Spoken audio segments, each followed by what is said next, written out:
Hello friends. तो इस video के अंदर हम स्टडी करेंगे कि किस तरीके से हम projected profit and loss account बनाते हैं। इसके लिए हमें रिवर्स जर्नल वाउचर्स और ऑप्शनल वाउचर्स और तीसरा हमें जरूरत पड़ेगी मेमोरेंडम वाउचर्स की, जिनकी डिस्कशन हम इस टॉपिक के अंदर करेंगे। अगर आपको ये मेमोरेंडम वाउचर, ऑप्शनल वाउचर और रिवर्स वाउचर की डिटेल नहीं पता कि क्या होते हैं ये, तो पहले आप हमारी इनकी सभी की अलग अलग वीडियोस हैं। रिवर्स वाउचर की अलग वीडियो है, ऑप्शनल वाउचर की अलग वीडियो है और हमारा तीसरा जो मैंने आपको बताया कि मेमोरेंडम वाउचर्स की अलग वीडियो है कि ये होते क्या है, क्योंकि इस टॉपिक के अंदर हम ये डिस्कस नहीं करेंगे कि ये होते क्या है। तो बस हमने P and L, projected P and L बनाना है। कई बार बिजनेस को इस प्रोजेक्टेड, जैसे कि ये देख सकते हो प्रॉफिट एंड लॉस अकाउंट, आप को दिखाई दे रहा होगा, ऑल्ट F1 प्रेस करके आप इसको डिटेल में देख सकते हो। ये actual profit and loss account है जो आप देख रहे हो। ये actual profit and loss account है जिसमें आप ये ओपनिंग स्टॉक देख रहे हो, ये परचेजेस हैं, डायरेक्ट एक्सपेंसेस हैं, हमारे पास कुछ इनडायरेक्ट एक्सपेंसेस हैं, यहाँ पे सेल गिवन है और इनडायरेक्ट इनकम गिवन है, यानी कि commission received, interest received, rent received, और हमारे पास ये क्लोजिंग स्टॉक गिवन है और ये नेट लॉस, यानी कि अभी हमारा ये लॉस निकल के आ रहा है। और अगर हमने projected P and L account बनाना है, यानी कि ये हमारा actual P and L account है, कई बार हमें जरूरत पड़ती है projected P and L account बनाने की जिसके अंदर हम अपने आने वाले खर्चों को दिखा सकते हैं, यानी कि फ्यूचर में आने वाली सेल्स को। ये जो आप देख रहे हो ये एक्सपेंसेस और सेल हैं, ये एक्चुअल हैं जो हमारे बिजनेस में हो चुकी हैं, यानी कि एक्सपेंसेस भी हो चुके हैं, इनकम भी हो चुकी है, सेल परचेज हो चुकी हैं। लेकिन प्रोजेक्टेड के अंदर हम आने वाले सेल, आने वाली परचेज, आने वाले एक्सपेंसेस को हम दिखा सकते हैं। ये अगर कंपनी को जरूरत पड़ती है या बिजनेस को जरूरत पड़ती है, तब उसके लिए पहले उन्हें क्या करना पड़ता है, पहले उन्हें एंट्रीज डालनी पड़ती हैं रिवर्स जर्नल, ऑप्शनल वाउचर्स और डालनी पड़ती हैं उन्हें मेमोरेंडम के अंदर। कैसे, वो आप ध्यान से देखिएगा। पहले आपने F11 प्रेस करना है। अगर आपने ये रिवर्स जर्नल और ऑप्शनल वाउचर्स को फॉलो करना है तो यहाँ पे मैंने पहले ही एक्टिवेट कर रखा है। ये देखिए, ये ऑप्शन है use reverse journal and optional voucher, आपने इसको यस कर लेना है। और मेमोरेंडम वाउचर्स को यस करने की जरूरत नहीं पड़ती, यानी कि उनको एक्टिवेट करने की जरूरत नहीं पड़ती, वो ऑलरेडी एक्टिवेटेड होते हैं। इसके बाद हम अकाउंटिंग वाउचर के अंदर जाएंगे तो यहाँ पे आपको ये रिवर्स जर्नल, ये देख सकते हो आप, F10 अगर प्रेस करोगे तो आपका रिवर्स जर्नल ओपन हो जाएगा। तो ये देखिए, हम रिवर्स जर्नल के अंदर अब एंट्री डालेंगे। तो हम इसके अंदर आने वाली अपनी सेल की एंट्री डालेंगे, यानी कि जो हम सेल करने वाले हैं। जैसे मान लीजिए हमने आने वाले समय में कैश सेल करनी है या क्रेडिट पे सेल करनी है, तो वो सेल की एंट्री हम इसके अंदर डालेंगे कि हमने 1,50,000 की सेल करनी है और क्रेडिट हम सेल को करेंगे, यहाँ पे सेल क्रेडिट कर देंगे, ध्यान से देखिएगा। और ये एंट्री हम 1 जुलाई को डालने वाले हैं कि 1 जुलाई को हम ये एंट्री डाल रहे हैं कि हमारी सेल होने वाली है 1 जुलाई को होगी, या फिर आप कह सकते हो इस पीरियड में होगी। तो 1 जुलाई से लेकर ऊपर डेट डालनी है 1 जुलाई, और रिवर्स जर्नल के अंदर एप्लीकेबल अप टू, कि ये जो हमारी सेल है, ये हमारे सेल किस पीरियड तक अप्लाई होगी। यहाँ पे हम 1 अक्टूबर दे देते हैं कि जब हम कोई भी रिपोर्ट देखेंगे, इसको ध्यान से समझिए, अगर हम 1 जुलाई से लेकर 1 अक्टूबर तक हम रिपोर्ट देखेंगे, उसके अंदर हमें ये सेल की एंट्री नजर आएगी, यानी कि हम ये 1 जुलाई को सेल डाल रहे हैं कि हमारी इस पीरियड के अंदर 1 जुलाई से 1 अक्टूबर के अंदर 1,50,000 की सेल होने वाली है। तो ये रिवर्स जर्नल का मतलब यही होता है कि ये जो सेल है हमें 1 जुलाई से 1 अक्टूबर की रिपोर्ट में दिखाई देगी जब हम पी एंड एल देखेंगे। अगर हम 1 जुलाई से पहले की रिपोर्ट देखेंगे उसमें नहीं दिखाई देगी। अगर 1 अक्टूबर के बाद की रिपोर्ट देखेंगे उसमें ये रिवर्स जर्नल की एंट्री नहीं दिखाई देगी, क्योंकि रिवर्स जर्नल का मतलब ही यही है कि इसके बाद 1 अक्टूबर के बाद ये इस एंट्री को रिवर्स कर देगा, यानी कि इस एंट्री का इफेक्ट हमें अपने projected P and L account में नहीं दिखेगा। तो मेरे ख्याल से आपको समझ में आया। ऐसे ही हम परचेज की एंट्री डाल देते हैं। मान लेते हैं इस पीरियड के अंदर हम 80,000 की परचेज करेंगे, तो ये परचेज की एंट्री और ये कैश में हमारी परचेज होगी, तो आप ऐसे एंट्री डाल सकते हो। अगर क्रेडिट पे डालनी है, क्रेडिट परचेज डालनी है, तो क्रेडिट परचेज डाल सकते हो और यहाँ पे हम एप्लीकेबल देंगे कि ये एंट्री हमारी कौन सी डेट तक हमें रिपोर्ट के अंदर नजर आएगी, यानी कि 1 अक्टूबर तक हमें ये एंट्री नजर आएगी। तो ऐसे हम रिवर्स जर्नल में एंट्री डालते हैं। इसी तरीके से अब हम अकाउंटिंग वाउचर के अंदर रिसिप्ट वाउचर में और पेमेंट वाउचर में कुछ एंट्रियां डालेंगे। जैसे हम रिसिप्ट वाउचर में एंट्री डालने जा रहे हैं कि हम कैश रिसीव करेंगे कमीशन के ऊपर। ये हमने कमीशन रिसीव्ड अकाउंट बना रखा है। 8000 का कैश हम रिसीव करेंगे।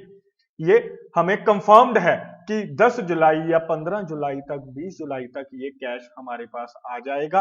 तो ये एंट्री हमें पता है 1 जुलाई को, 1 जुलाई को हमें पता चल गया कि ये कैश हमारे पास 8000 का कमीशन के रूप में आने वाला है। तो हम 1 जुलाई को एंट्री डाल सकते हैं, लेकिन इस एंट्री को हम ऑप्शनल में डालेंगे। तो ये नीचे ऑप्शन होती है ऑप्शन की, यहाँ पे जहां रेगुलर लिखा हुआ है, जैसे ये देखिए यहाँ पे लिखा हुआ है ऑप्शन, इस बटन पे आप क्लिक कीजिए या कंट्रोल एल प्रेस कर दीजिए तो ये ऑप्शनल वर्ड ऊपर लिखा नजर आ जाएगा। इसका मतलब ये है कि ये एंट्री हमने ऑप्शन में डाल दी है, यानी कि ये तो हमें कंफर्म्ड है ये एंट्री होगी, लेकिन ये 10 जुलाई को होगी, लेकिन हमने 1 जुलाई को ही इस एंट्री को अपनी इस टैली के अंदर डाल लिया। ऐसा हम कर सकते हैं। कोई भी एंट्री अगर हमें पता है आने वाले टाइम में हमने डालनी है, अमाउंट भी कंफर्म्ड है, एंट्री भी कंफर्म्ड है, तो उसको हम ऑप्शन में डाल सकते हैं। और जब 10 जुलाई आएगी तो इस एंट्री को हम यहाँ पे डेट भी चेंज कर लेंगे और यहाँ पे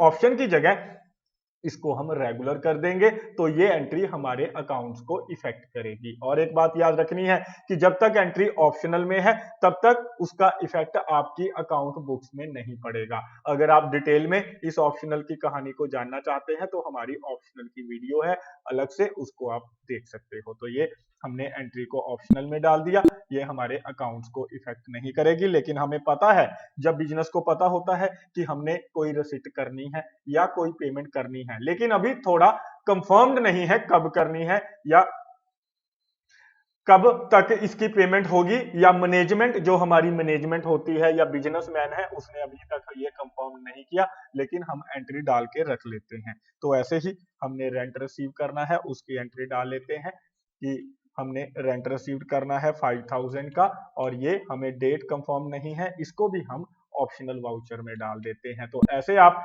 जितनी भी एंट्रीज हैं, चाहे रसीट है, पेमेंट है, जर्नल है, किसी भी वाउचर के अंदर एंट्री को ऑप्शनल में डाल सकते हो। जो भी एंट्री ऑप्शनल में डालोगे वो एंट्री आपके अकाउंट्स बुक्स को इफेक्ट नहीं करेगी। तो अब हम पेमेंट के अंदर भी कुछ एंट्रीज डाल देते हैं। जैसे हमें पता है हमने कैश पे करना है, इलेक्ट्रिसिटी बिल हमारा आ चुका है, 8000 का इलेक्ट्रिसिटी बिल आया हुआ है, लेकिन हमें ये नहीं पता कि कौन सी डेट को पे होगा। ये पता है जुलाई के महीने में हम पे करेंगे, तो इसको भी हम एंट्री को ऑप्शनल में डाल देते हैं। अमाउंट कंफर्म्ड है तो ये हम एंट्री को ऑप्शनल में डाल रहे हैं।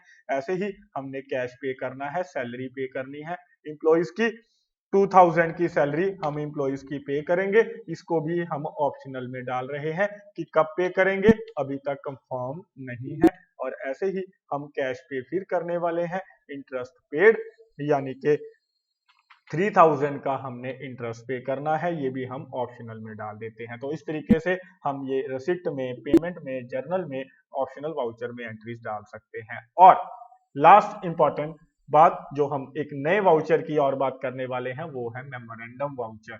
तो ये है हमारा मेमोरेंडम वाउचर। आप अगर मेमोरेंडम वाउचर में एंट्री डालते हो तो उसका इफेक्ट भी आपकी अकाउंट्स बुक में नहीं पड़ेगा। लेकिन अगर आप इसकी डिटेल जानना चाहते हो मेमोरेंडम वाउचर की, तो आप हमारी वीडियो देख सकते हो मेमोरेंडम वाउचर से रिलेटेड, वहां पे हम आपको डिटेल में बताएंगे। लेकिन यहाँ पे आपको थोड़ा सा मैं हिंट दे देता हूँ। मेमोरेंडम वाउचर में एंट्री हम तब डालते हैं जब हमें पता होता है फ्यूचर में हमने कोई एंट्री डालनी है, लेकिन हमें एस्टिमेट पता है कि 20,000 की एंट्री होगी या 50,000 की एंट्री होगी, लेकिन कंफर्म्ड नहीं होता कि कितनी अमाउंट की एंट्री होगी, 10,000 की, 18,000 की। लेकिन ये कंफर्म्ड होता है कि एंट्री होगी, या ये भी पता होता है हो भी सकती है, नहीं भी हो सकती। तो हम एंट्री उस टाइम मेमोरेंडम में डाल देते हैं जब हमें पता चलता है कि हमने ये कोई खर्चा पे करना है। जैसे हम ये कंप्यूटर रिपेयर का खर्चा डाल देते हैं कि 20,000 का ये खर्चा होगा, लेकिन हमें पता नहीं होगा या नहीं होगा, कितनी अमाउंट का होगा, तो ये हम टेम्परेरी इस मेमोरेंडम वाउचर में डाल देते हैं। और जितनी भी एंट्रियां मेमोरेंडम वाउचर में डालोगे वो आपके अकाउंट्स को इफेक्ट नहीं करती। तो मेरे ख्याल से आपको कंफर्म्ड है। अगर आप और डिटेल जानना चाहते हैं तो हमारी मेमोरेंडम की ये जो इसकी अलग से वीडियो है वो आप देख सकते हो। तो इसके बाद हम यहाँ पे टेलीफोन एक्सपेंसेस मेमोरेंडम में डाल देते हैं। टेलीफोन एक्सपेंसेस मेमोरेंडम में डाल देते हैं 16,000 के या थोड़ी अमाउंट कम डाल देते हैं 4,000 के ये हम एक्सपेंसेस हमें लगता है हम पे करेंगे फ्यूचर के अंदर, लेकिन ना तो अमाउंट कंफर्म है ना ये कंफर्म्ड है पे होंगे या नहीं होंगे, इसीलिए हम इसको मेमोरेंडम वाउचर में डाल देते हैं। और इसके बाद ये एंट्री डालने के बाद आपने अब एंट्री मेमोरेंडम में भी डाल रखी है, ऑप्शनल में भी डाल रखी है, रिवर्स जर्नल में भी। एक हम अकाउंटिंग इन्फो के अंदर जाएंगे और एक सिनेरियो तैयार करेंगे। जब भी हमें कोई एस्टीमेट रिपोर्ट तैयार करनी होती है, जब भी हमें कोई एस्टीमेट रिपोर्ट तैयार करनी होती है, तब हम क्या करते हैं, जब भी हम कोई एस्टीमेट रिपोर्ट तैयार करते हैं, ध्यान दीजिएगा, तब हम सबसे पहले उसकी सिनेरियो रिपोर्ट यानी कि अकाउंटिंग इन्फो के अंदर जाकर हमें ये एक रिपोर्ट क्रिएट करनी होती है। तो कहाँ जाना है एक बार देख लीजिए, अकाउंटिंग इन्फो में जाएंगे और उसके बाद हम सिनेरियो के अंदर जाएंगे, क्रिएट के ऊपर क्लिक करेंगे और यहाँ पे लिखेंगे प्रोजेक्टेड या estimated profit and loss account, profit and loss account की हम एक projected P and L account बनाना चाहते हैं। तो जब भी कोई प्रोजेक्टेड आपने पी एंड एल बनाना है या कोई और प्रोजेक्टेड स्टेटमेंट बनानी है तो आपको उसका सिनेरियो तैयार करना होगा। इंक्लूड एक्चुअल, यानी कि हम इस प्रोजेक्टेड पी एंड एल में एक्चुअल वैल्यूज भी देखना चाहते हैं जो आपको मैंने स्टार्टिंग में पी एंड एल में दिखाई थी, इसको यस कर दीजिए। और इंक्लूड के अंदर आपने यहाँ पे सिलेक्ट करना है कि हमें जितने भी मेमोरेंडम वाउचर हैं इसके अंदर इंक्लूड करने हैं, यानी कि मेमोरेंडम वाउचर के अंदर जितनी भी एंट्रियां डाली हैं वो हमने इस पी एंड एल में इंक्लूड करने हैं। जितनी भी एंट्रीज हमने डाली हैं किसके अंदर डाली हैं, जैसे कि आपने रिवर्स जर्नल के अंदर जितनी भी एंट्रियां हमने रिवर्स जर्नल में डाली हैं उनको भी इंक्लूड करना है। और पेमेंट की ऑप्शनल वाउचर एंट्रियां जितनी डाली हैं उनको इंक्लूड करना है। रिसिप्ट वाउचर की जितनी ऑप्शनल एंट्रियां डाली हैं उनको इंक्लूड करना है। तो ये आप इसमें से सिलेक्ट कर सकते हो कि आप कौन कौन से वाउचर्स इंक्लूड करना चाहते हो इस projected P and L account में। और इसके बाद परचेज का करना है या जर्नल का करना है तो ये सब ऑप्शनल वाउचर हैं, ये देखिए लिखा हुआ है साइड पे ऑप्शनल वाउचर। इसके बाद आपने एंड ऑफ लिस्ट करना है और एक्सक्लूड कौन से करने हैं, यहाँ पे आपको एंड ऑफ लिस्ट कर देना है कि हमने एक्सक्लूड कोई नहीं करना क्योंकि हमने इंक्लूड कर लिए हैं मेमोरेंडम, रिवर्स, पेमेंट और रिसिप्ट वाउचर। जो भी एंट्रियां हमने इन चारों वाउचर्स के अंदर डाली हैं वो हमें प्रोजेक्टेड पी एंड एल में नजर आएंगी। ये सिनेरियो बनाने के बाद आपने क्या करना है, इस में से बाहर आ जाना है गेटवे ऑफ टैली के अंदर और यहाँ पे आपको जाना है अब प्रॉफिट एंड लॉस अकाउंट के अंदर। तो ये प्रॉफिट एंड लॉस अकाउंट जो आप देख रहे हो ये आपका एक्चुअल है। ये देखिए आपकी कमीशन पेड ध्यान से देख सकते हो, computer appearance expenses 1000, purchase 1 lakh है, सेल 1,50,000 है। तो ये हम 1 जुलाई को अपनी रिपोर्ट देख रहे हैं कि ये हमारी रिपोर्ट 1 जुलाई को एक्चुअल जो हमारे बिजनेस के एक्सपेंसेस हुए हैं, सेल परचेज हुई है।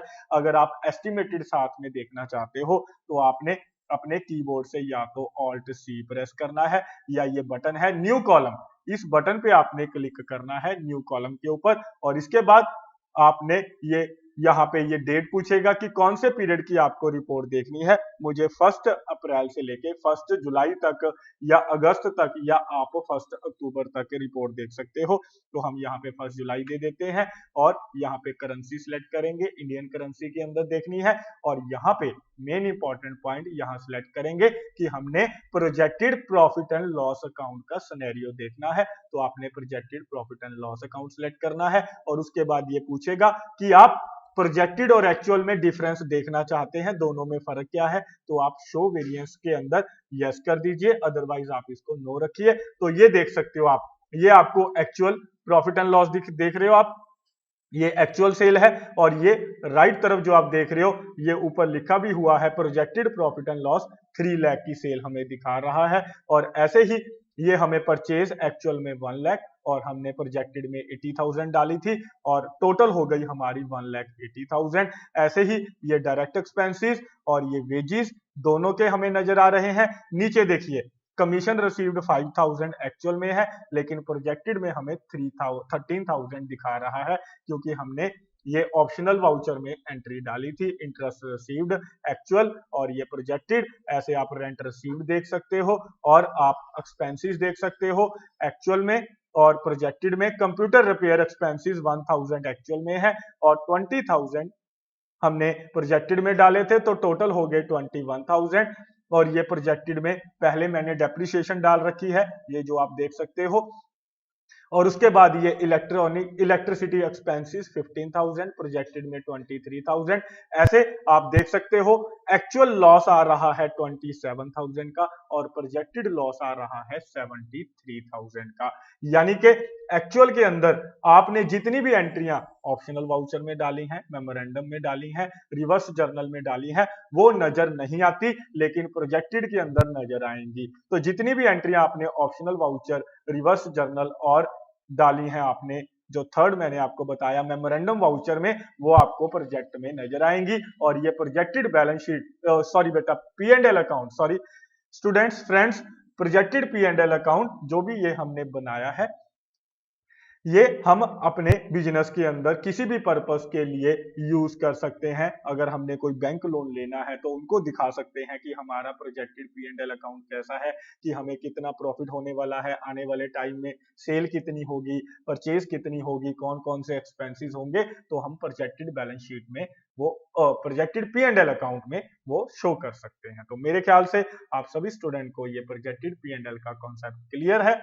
तो इस वीडियो के अंदर हम यहीं तक रख